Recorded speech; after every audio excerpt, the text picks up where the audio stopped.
Today I'm going to show you how to make this delicious white bean and chipotle chili. So you're going to need 1 medium onion, which we're going to chop, 2 cloves of garlic, also chopped, so you can use the stuff in the jar like I'm using, or you can just chop your own. And then we'll need 1 pound, or about 450 grams of uncooked chicken breasts. You can chop them if you're going to cook this on the stovetop. I'm throwing it in the slow cooker, so I'm not going to bother. Then you'll need 1 tablespoon of dried oregano and a teaspoon of ground cumin. 2 cans of white beans, such as cannellini, or any kind you like. Now, it calls for 1 jalapeno, but I'm actually going to substitute a chipotle pepper. And then we need 1 quart of chicken stock. I happen to only have the powder kind on hand today, so I'm going to go ahead and boil 1 quart of water and just mix in enough powder to make my chicken stock.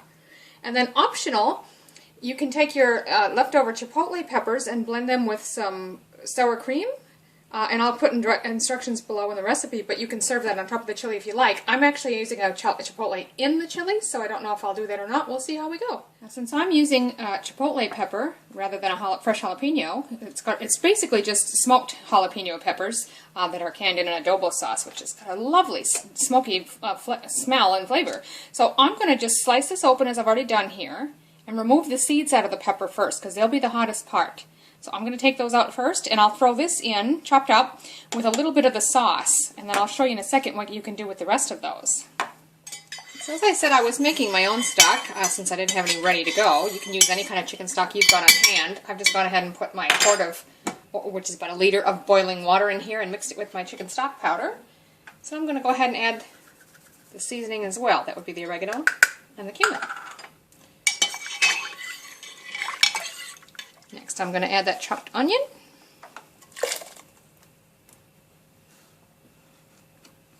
And then 2 cloves, or about 2 good teaspoons full of chopped garlic. Stir that in. Next, I'm going to add that chipotle pepper that I've already chopped up, and about 2 teaspoons of the adobo sauce that it's canned in. Remember, I've removed the seeds from this, but if you like it extra hot, feel free to leave them in. Our beans. Another option, if you want to reduce the carbs in this, is leave out the beans and double the amount of chicken.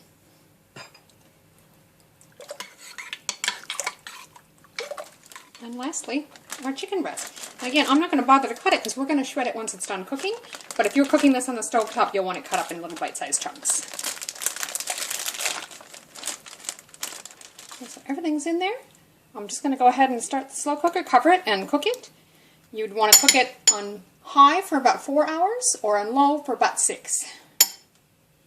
Now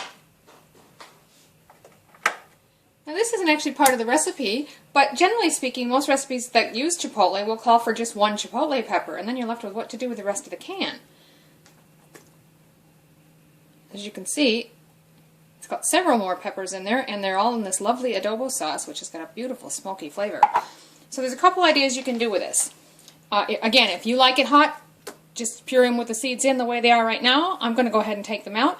One is just to go ahead and puree the peppers and the sauce together and mix it in with 2 cups of Greek yogurt or sour cream. And you've got a lovely chipotle cream you can add to any kind of dishes to flavor them. The other is so that the next time you need just 1 pepper, you don't have to waste a can, is you can puree those together and freeze them in little 1 tablespoon portions. So next time you need 1 chipotle pepper for recipe, pop 1 out of the freezer and chuck it in your recipe just like that. That's what I'm going to do today. So I'm going to go ahead and de-seed these, mix them with the sauce, and freeze them in 1 tablespoon portions.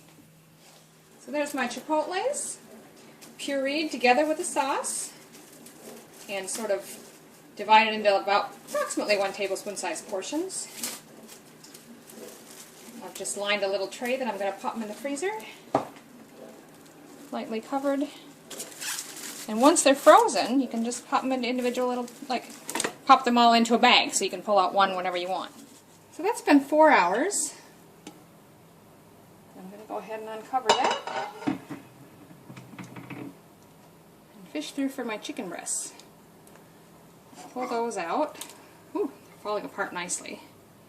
So you could just shred them if you want right in here. I'm going to pull them out and cut them into chunks.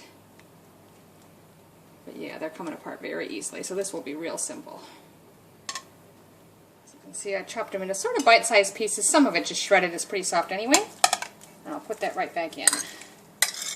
So that's ready to serve. I'm just going to go ahead and plate it up. So there you have it, white bean and chipotle chili. I've just topped it up with a little bit of cheese and some chipotle cream, which I've explained in the recipe below how to make that. Enjoy!